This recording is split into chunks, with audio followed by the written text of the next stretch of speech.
दोस्तों आज जो कॉमिक्स हम पढ़ेंगे उसका नाम है मकड़ी रानी और बोना जादूगर। ये मकड़ी रानी की एक्शन और जासूसी कॉमिक्स है, तो पढ़ते हैं इसको। मकड़ी रानी और बोना जादूगर। रात का करीब 2 बजे का समय था। प्रोफेसर प्रताप घोष गहरी नींद सो रहे थे। अचानक तभी फोन की घंटी कर्कश स्वर में चीख उठी, कर कर। घंटी लगातार जब तक बजती रही जब तक एक प्रोफेसर ने उठकर रिसीवर ने उठा लिया। Hello professor Ghosh speaking. बधाई हो प्रोफेसर, तुमने सचमुच एक नया आविष्कार किया है। कौन हो तुम? हमारे बारे में जानकर तुम क्या करोगे प्रोफेसर? तुम्हारे लिए बस इतना ही जान लेना काफी होगा कि हम चाहे तो तुम्हारी झोली खुशियों से भर सकते हैं, और अगर चाहे तो तुम्हें बर्बाद और तबाह भी कर सकते हैं। अतः यूँ समझो कि हम तुम्हारे भाग्य विधाता हैं। Shut up you scoundrel. नो ना प्रोफेसर, फोन बंद मत करना वरना तुम्हें पछताना पड़ेगा। तुम मुझे धमकी दे रहे हो? अगर तुम अपने आविष्कार की सीक्रेट फाइल हमें सौंप दो तो हमारी यह मुलाकात दोस्ती में तब्दील हो सकती है। हरगिज नहीं। प्रोफेसर घोष अपनी जान दे देगा लेकिन अपने देश से गद्दारी नहीं करेगा। अपनी जिद की कीमत तुम्हें अपने परिवार की जान देकर चुकानी पड़ेगी प्रोफेसर।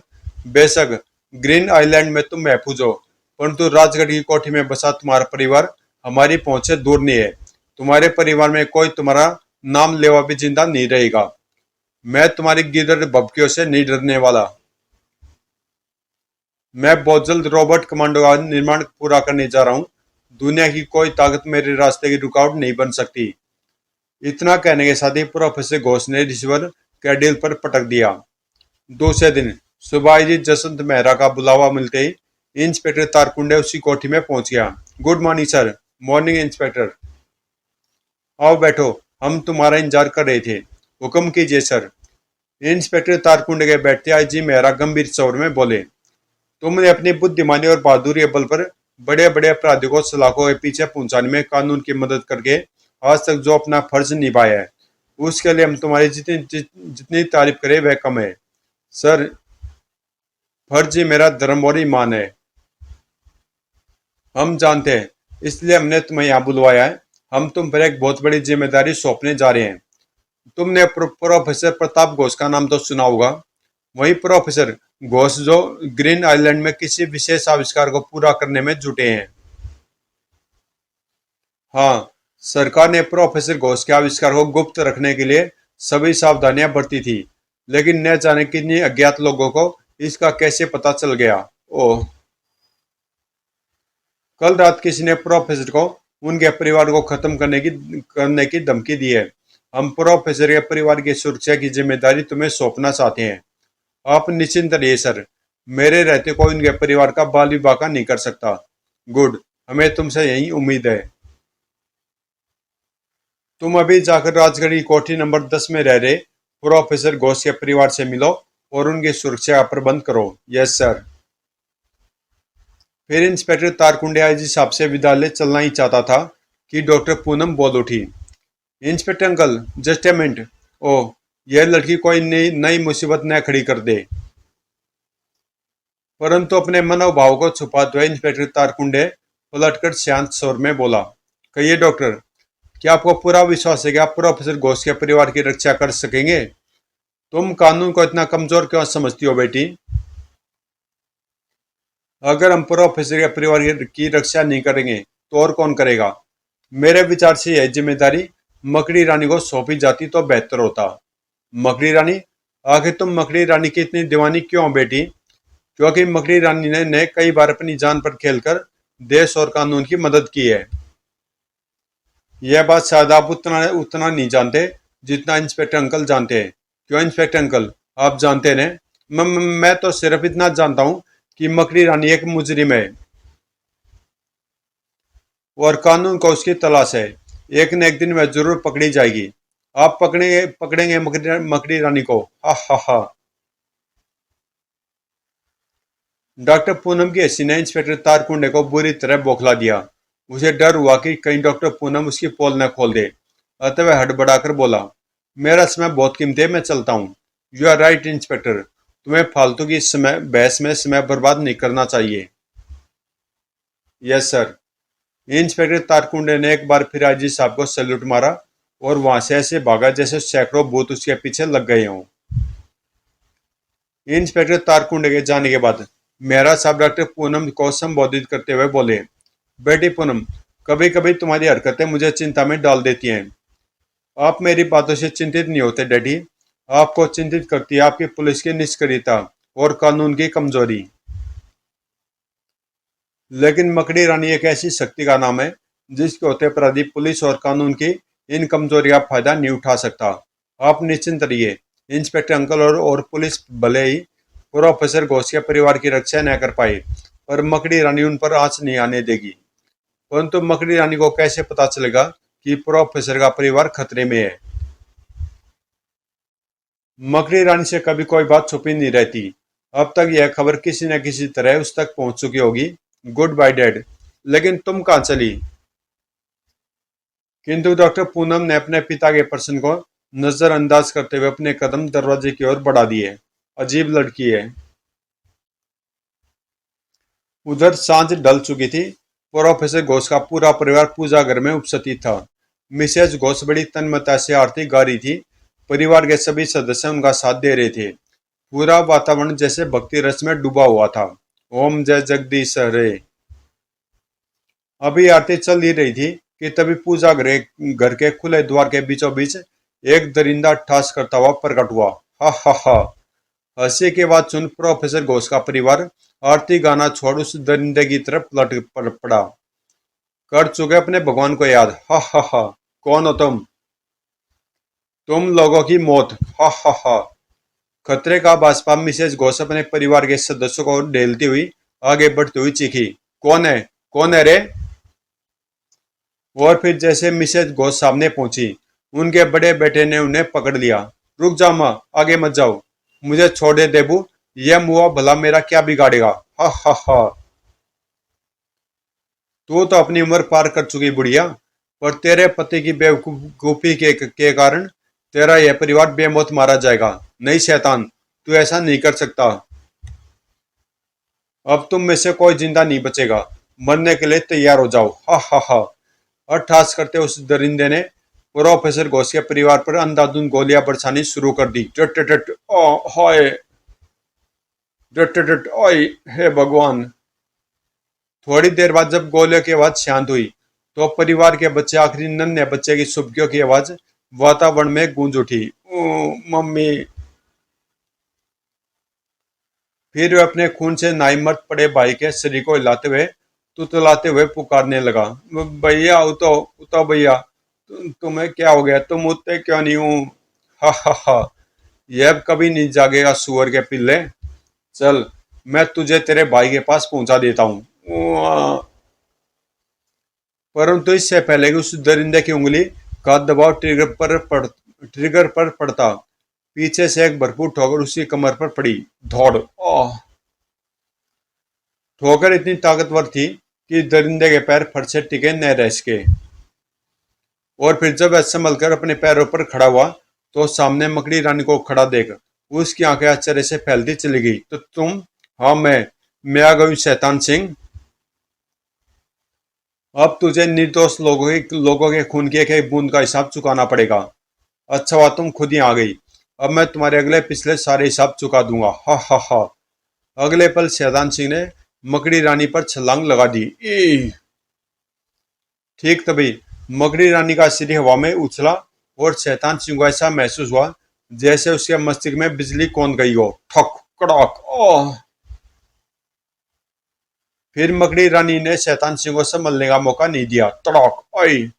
और जल्दी मकड़ी रानी के पैरों की ठोकरों ने शैतान सिंह के शरीर के सारे पेंच ढीले कर दिए। नहीं नहीं, मकड़ी रानी मुझे मत मारो। मैं तुझे इतनी आसानी से नहीं मारूंगी कमीने। पहले यह बता, प्रोफेसर साहब के परिवार की हत्या करने के लिए तुझे किसने यहाँ भेजा है? कौन है वे लोग? बताता हूँ, मैं सब कुछ बता दूंगा, पर मेरी जान बख्श दो। एन उसी वक्त इंस्पेक्टर तारकुंडे अंदर दाखिल होता हुआ गरजा। खबरदार मकड़ी रानी, कोई गलत हरकत करने की कोशिश मत करना। तारकुंडे तुम। इधर मकड़ी रानी का ध्यान चुका, उधर शैतान सिंह इस मौके का फायदा उठाने से नहीं चुका। ओह। मकड़ी रानी हवा में तैरती हुई इंस्पेक्टर तारकुंडे से जा टकराई और दोनों फर्श पर लुढ़क गए। इससे पहले कि मकड़ी रानी और तारकुंडे संभल पाते, शैतान सिंह उछलकर खड़ा हो गया और छलांग मारता हुआ द्वार को पार कर गया। रुक जा शैतान सिंह, तू आज बचकर नहीं जा पाएगा। लेकिन मकड़ी रानी की धमकी का शैतान सिंह पर कोई असर नहीं हुआ था। अतः मकड़ी रानी उठकर उसके पीछे लपकी, लेकिन उसने तारकुंडे की उपस्थिति को नजरअंदाज करने की जो भूल की थी, उसकी सजा उसे तुरंत ही भुगतनी पड़ी। ओह! और फिर जब मकड़ी रानी संभली तो उसने तारकुंडे को द्वार की तरफ अपने सामने खड़ा पाया। तुम भाग नहीं सकती मकड़ी रानी। प्रोफेसर के परिवार को मौत के घाट उतारने के जुर्म में मैं तुम्हें गिरफ्तार करता हूँ। खूनी मैनी वह आदमी था जो तुम्हारी मूर्खता के कारण भाग निकलने में सफल हो गया। बहुत हो चुका, तुम मुझे मूर्ख नहीं बना सकती। जब मैं यहाँ पहुंचा था, स्टेनगन तुम्हारे हाथ में थी। मेरे रास्ते से हट जाओ तारकुंडे। अगर वह खूनी दरिंदा बच निकला तो मैं तुम्हें कभी माफ नहीं करूंगी। मकड़ी रानी के शब्दों में छिपी शक्ति को महसूस कर इंस्पेक्टर तारकुंडे का शरीर सिर से पैर तक कांप उठा।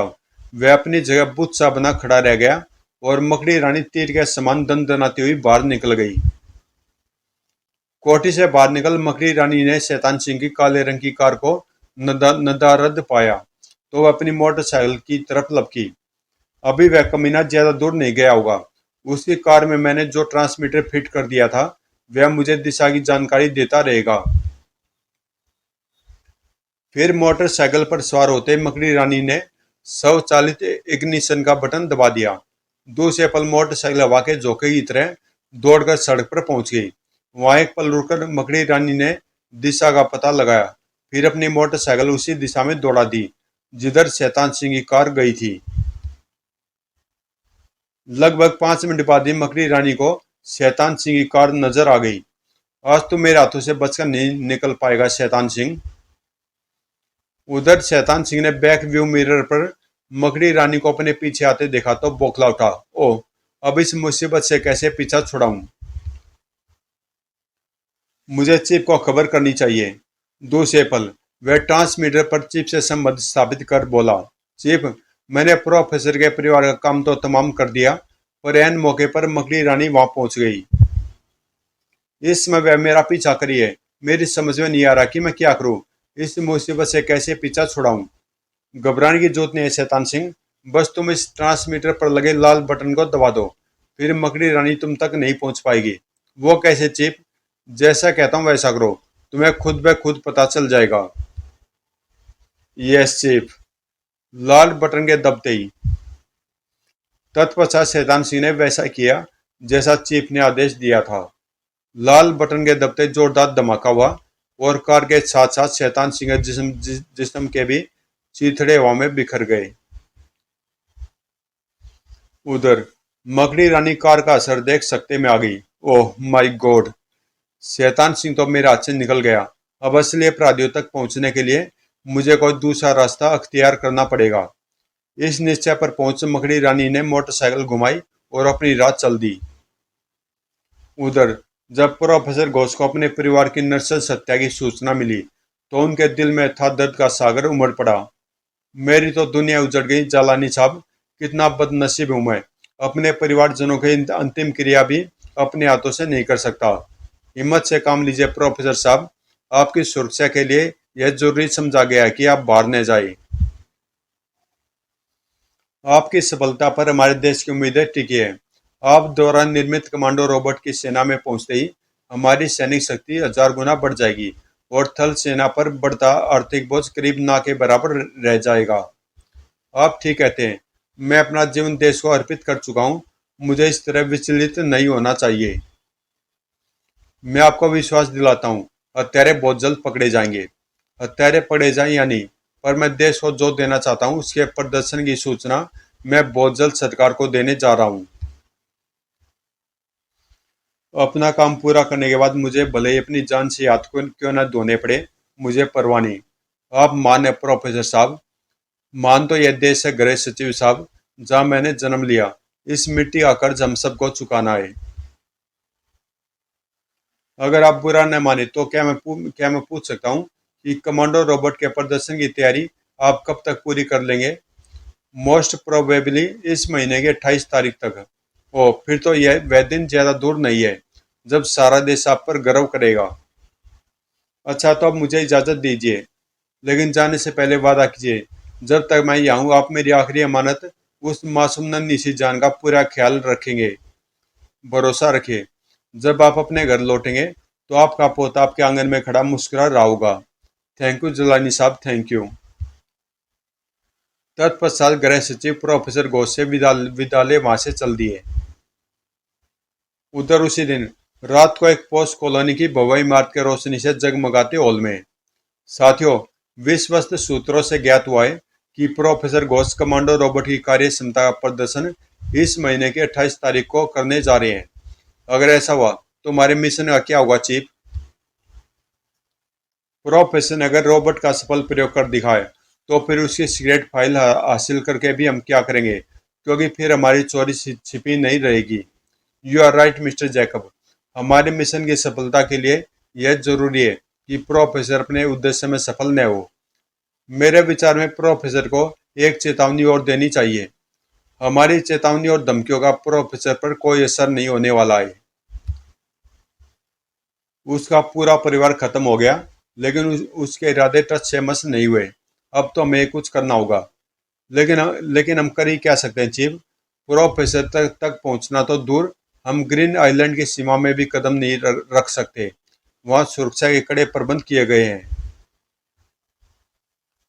परेशान होने की जरूरत नहीं है, हमारे उस प्रदर्शनी में शामिल होने के प्रबंध किए जा रहे हैं। हम वहाँ विदेशी पत्रकारों की हैसियत से जाएंगे, लेकिन हम प्रोफेसर की को लेकिन हम प्रोफेसर को कमांडो रोबोट का प्रयोग दिखाने से कैसे रोकेंगे? वह हमने कोई गलत हरकत की तो फौरन धर लिए जाएंगे। अपने बचाव के लिए मैं किसी ऐसे आदमी की मदद लेनी चाहिए जो वहां तोड़ फोड़ करके रोबोट को निष्क्रिय कर दे। लेकिन ऐसे आदमी को इतने कम समय में ढूंढ निकालना इतना आसान काम नहीं है। ऐसा एक आदमी मेरी नजर में है। कौन है वह? बोना जादूगर। वह इस काम को बखूबी कर सकता है। मैं उसे पहले मिल चुका हूँ। इन दोनों वह यहीं इसी शहर में है। लेकिन हमें कैसे विश्वास होगा कि वह इस काम को कर सकता है? आप लोग उससे मिल लीजिए, फिर विश्वास अपने आप हो जाएगा। ठीक है, हम अभी और इसी वक्त उस बोने जादूगर से मिलना चाहेंगे। हाँ, यही ठीक रहेगा। चलिए, मैं भी आप लोगों को उसके निवास पर लिए चलता हूँ। और फिर जैकब चीफ और अपने दोनों साथियों को साथ लेकर बाहर खड़ी मारुति वैन में जा बैठा। जल्दी वैन अज्ञात मंजिल की ओर दौड़ी चली जा रही थी। एक वीराने में स्थित वीरान किले के खंडर में पहुंचकर वैन रुक गई। वे चारों जैसे ही वैन से उतरे, एक धुएं का बादल उनके सामने उभर कर लहराने लगा। ओह, यह क्या है? भूत! भागो, वरना इस भूतिया किले में हम सबकी कब्रें बन जाएगी। डरो नहीं, किसी को कुछ नहीं होगा। जैकब की बात खत्म ही हुई थी कि धुएं का बादल छट गया और एक रहस्यमय बोना उनके सामने प्रकट होता हुआ बोला, कौन हो तुम लोग और यहाँ आने की जरूरत कैसे की? हम आप ही से मिलने आए हैं मिस्टर मैजिशियन। तब जैकब आगे बढ़ते हुआ बोला, इन्हें यहाँ मैं लाया हूँ। ओ, तुम सीआईए के एजेंट मिस्टर जैकब, तुम्हें मेरी जरूरत कैसे पड़ गई? एक बहुत ही महत्वपूर्ण काम है जिसे आपके सिवा को दूसरा नहीं कर सकता। काम बोलो, जवाब जैकब के बदले चीफ ने दिया। काम बताने से पहले हम आपकी काबिलियत देखना चाहते हैं। अभी भी तुम्हें मेरी काबिलियत पर शक है? अभी अभी तुम लोगों ने जो कुछ देखा, क्या वह काफी नहीं था? खैर, कोई बात नहीं। अब तुम लोग मेरा एक और चमत्कार देखो। इतना कहकर बोने जादूगर ने अपने दोनों हाथ हवा में उठाए और फिर जैसे नीचे गिराए, चीफ और उसके आदमियों के कपड़े खुलकर जमीन पर आ गए। अब तसल्ली हो गई या और कमाल? नहीं, इतना ही काफी है। अब बाकी क्या रह गया है जादूगर माँ से? हम यहाँ कपड़े उतरवाने नहीं आए थे। हा हा हा। लो, वापस पहना ही देता हूँ। और फिर बौने जादूगर ने जैसे अपने हाथ ऊपर उठाए, विदेशों के कपड़े वापस उनके बदन पर आ गए। ओह, ऐसा करिश्मा हम पहली बार देख रहे हैं। अब काम बोलो, मेरा वक्त बहुत कीमती है। तब चीफ ने बिना किसी हिचकिचाहट के बौने जादूगर को अपने आने का मकसद बता दिया। सेब की बात सुनने के बाद बोना जादूगर कुछ देर खामोश रहा, फिर बोला, ठीक है, तुम्हारा काम हो जाएगा, लेकिन मुझे क्या मिलेगा? आप जो मांगोगे हम दे देंगे। आप मांग कर तो देखिए। मांगूंगा, जरूर मांगूंगा, पर अब नहीं, काम पूरा होने के बाद। इतना कहकर बोने जादूगर ने सिगार होठों से लगा लिया। दूसरे पल बोना जादूगर अपनी जगह से गायब हो चुका था। अरे वह तो फिर गायब हो गया। मुझे तो यह सब किसी सपन की तरह महसूस हो रहा है। कुछ भी हो, हमारे आने का मकसद पूरा हो चुका है। अब हमें यहाँ से चल देना चाहिए। चीफ के कहने पर सभी वापस वैन में जा बैठे। थोड़ी देर बाद वैन वापस जा रही थी। 28 तारीख को सुबह से ग्रीन आइलैंड में गहमागहमी शुरू हो गई थी।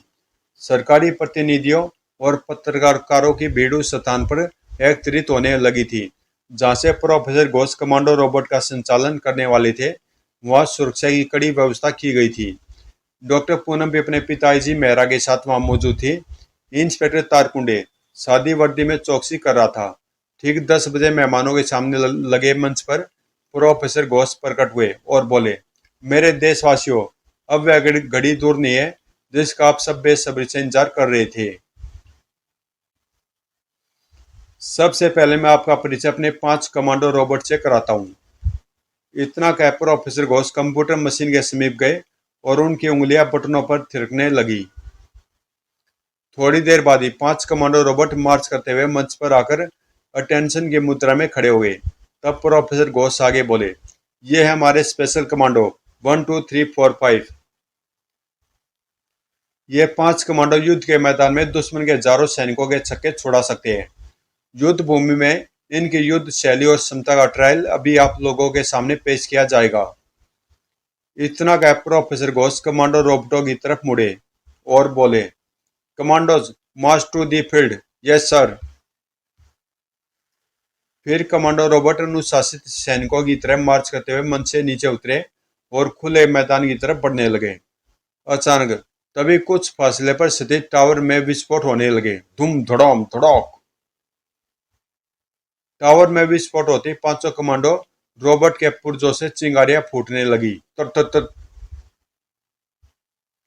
यह दृश्य देख प्रोफेसर घोष पागलों के समान चीख उठा। पावर स्टेशन में कोई सर्किट शॉर्ट हो गया है, अतः मैं आज का कार्यक्रम यही रद्द करना पड़ रहा है। कृपया जब तक खतरा टल नहीं जाता कोई अपनी जगह से नहीं ले। प्रोफेसर घोष की घोषणा सुन डॉक्टर पूनम के सिर में हरकत हुई। वह लगभग दौड़ती हुई प्रोफेसर घोष के निकट पहुंची और बोली, प्रोफेसर, शॉर्ट सर्किट की वजह क्या हो सकती है? अभी मैं दावे के साथ कुछ नहीं कह सकता।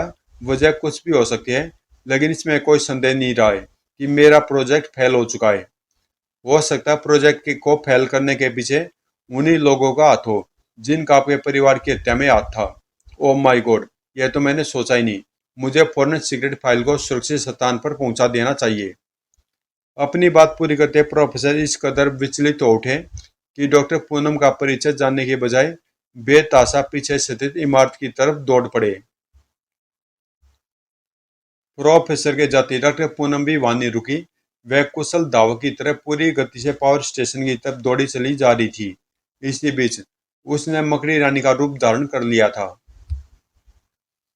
अभी वह रास्ता तय कर पाई थी कि अचानक सामने एक बौने फकीर को देख ठिठक कर रुक गई। प्रोफेसर लिलीपुट, तुम यहाँ? ओह मकड़ी रानी, यह तो मुझे देखते ही पहचान गई। तभी मकड़ी रानी की आवाज ने बौने जादूगर को चौंका दिया। तो पावर स्टेशन की तबाही में तुम्हारा ही हाथ है। तुम मेरे बारे में बहुत कुछ जान चुके हो मकड़ी रानी, अतः तुम्हारा जिंदा रहना मेरे लिए खतरे से खाली नहीं है। इतना कह बौना जादूगर हाथ उठाना ही चाहता था कि मकड़ी रानी ने उस पर छलांग लगा दी। बौना जादूगर इस आकस्मिक आक्रमण के लिए तैयार नहीं था। तड़ाक! ओह! बौना जादूगर उछलकर दूर जा गिरा। आई!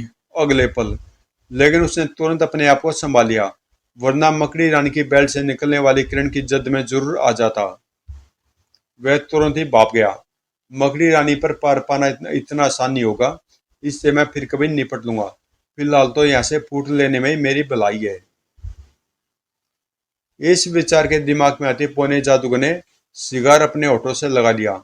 सिगार होठों से लगते पौना जादूगर ओझल हो गया। ओह, यह तो गायब हो गया। मुझे पहले उसके शिकार पर कब्जा करना चाहिए था। खैर वह शैतान मेरे हाथों से बचकर कहाँ जाएगा। मैं जानती हूँ शिकार के माध्यम से वह जिस रसायन का पान करता है उसका असर आधे घंटे से ज्यादा देर कायम नहीं रहता। अतः फिलहाल मुझे प्रोफेसर साहब की खबर लेनी चाहिए। प्रोफेसर लिलीपुट की उपस्थिति से जाहिर है कि प्रोफेसर और उनकी सिगरेट फाइल सुरक्षित नहीं है। इस सोच के दिमाग में आती मकड़ी रानी उल्टे पांव दौड़ पड़ी। उधर प्रोफेसर घोष सीक्रेट फाइल को लेकर अपने कमरे से निकले ही थे कि सामने चार अपरिचित विदेशियों को देख ठिठक कर रुक गए। कौन हो तुम लोग, यहाँ क्या कर रहे हो? बेकार के सवाल पूछकर समय बर्बाद मत करो प्रोफेसर घोष, लाओ फाइल हमारे हवाले कर दो। हरगिज नहीं, मैं जान दे दूंगा पर फाइल नहीं दूंगा। देख क्या रहे हो, छीन लो फाइल इसे। चीफ का आदेश मिलते जैकब और उसके साथी प्रोफेसर घोष पर टूट पड़े और उन्हें गालकर वह फाइल अपने कब्जे में ले ली। ओह, बड़ा देश प्रेमी बनता था साला। अब देखते हैं फाइल ले जाने से मैं कौन रोकता है। हा हा हा। तभी चीफ उन्हें चेतावनी देता हुआ बोला, यहाँ रुकना खतरे से खाली नहीं है। इससे पहले ही कोई यहाँ आए हमें निकल जाना चाहिए। तभी धुएं के बादल को सामने प्रकट होकर लहराते देख वे चौंक उठे। ओह, बोना जादूगर। कुछ ही पलों बाद बोना जादूगर उनके सामने प्रकट होता हुआ मुस्कुराकर बोला, कहाँ भागने की तैयारी कर रहे थे दोस्तों? जाने से पहले मेरे काम की कीमत तो चुकाते जाओ। बोलो तुम्हें क्या चाहिए? मुझे वह फाइल चाहिए। तुम्हारा दिमाग तो खराब नहीं हो गया मिस्टर मैजिशियन? जिस फाइल को पाने के लिए हमने इतने पापड़ बेले वह तुम्हें कैसे दे दें? तुम नहीं दोगे तो मैं खुद हासिल कर लूंगा। कहने के साथ ही बोने जादूगर ने अपनी बाहों को झटका दिया। अगले अगले ही पल चार खंजर उसकी बाजू से निकलकर चीफ और उसके साथियों के सीने में जा धंसे। वे चारों बिना कोई आवाज पैदा किए वहीं ढेर हो गए। हा हा हा। मूर्खो, तुम नहीं जानते इसी फाइल को हासिल करने के लिए मैं हजारों मील का सफर तय करके यहाँ आया हूँ। फिर बोने जादूगर ने आगे बढ़कर फाइल उठा ली। फाइल उठाते उसके होठ बरबस बुदबुदा उठे। अब इस फाइल के जरिए मैं कमांडो रोबोट तैयार करूंगा और विश्व की महाशक्तियों को अपने कदमों में झुका दूंगा। एक दिन सारी दुनिया पर मेरे कदमों पर होगी। हा हा हा। ठीक तभी मकड़ी रानी के कर्कश शब्द बोने जादूगर के कानों में गूंज उठे और उसकी हंसी थम गई। तुम्हारा यह सपना कभी पूरा नहीं होगा प्रोफेसर लिलीपुट। ओह, यह कमबख्ती यहाँ भी आ पहुंची। अब यहाँ रुकना ठीक नहीं। दूसरे पल गजब की फुर्ती का प्रदर्शन करते हुए बोने जादूगर ने हाथ में तमाचा शिकार ऑटो से लगा लिया। लेकिन इस बार मकड़ी रानी सतर्क थी। फिर जैसे बोना जादूगर अदृश्य हुआ, मकड़ी रानी का जाल उसी स्थान पर जा गिरा जहां बोना जादूगर खड़ा था। अतः बोने जादूगर को भाग निकलने का अवसर नहीं मिला। छोड़ दो मुझे, जाने दो मुझे मकड़ी रानी, वरना अच्छा नहीं होगा। फिलहाल तो यही अच्छा होगा कि तुम चुपचाप पड़े रहो, वरना ठोकरे मार मार कर तुम्हारी हड्डियों का हलवा बना दूंगी। ठक ठक। मैं तुमसे निपट लूंगा। पहले उन सुरक्षा सैनिकों से तो निपट लो जो शायद इसी ओर आ रहे हैं। तभी प्रोफेसर घोष को उठते देख मकड़ी रानी बोली, प्रोफेसर अंकल, आप सब कुछ देख और सुन चुके हैं, तब यहाँ की जिम्मेदारी आप संभालिए। आधे घंटे बाद यह अदृश्य शैतान प्रोफेसर लिलीपुट खुद ब खुद अपने असली रूप में आ जाएगा। मैं समझ गया बेटी, सब समझ गया। आज तक मैंने तुम्हारे नाम की चर्चा ही सुनी थी, आज आंखों से देख भी लिया। भगवान तुम्हें लंबी उम्र दे। उम्र लंबी नहीं अंकल, बड़ी होनी चाहिए। अब आप अपना काम फिर से शुरू कर दीजिए। थैंक यू बेटी, अब मुझे इजाजत दीजिए। और फिर सुरक्षा सैनिकों के वहां पहुंचने से पहले ही मकड़ी रानी वहां से प्रस्थान कर गई। समाप्त। तो दोस्तों ये कॉमिक्स यहीं पे समाप्त होती है और अच्छी कॉमिक्स थी। मिलते हैं किसी अगली कॉमिक्स में।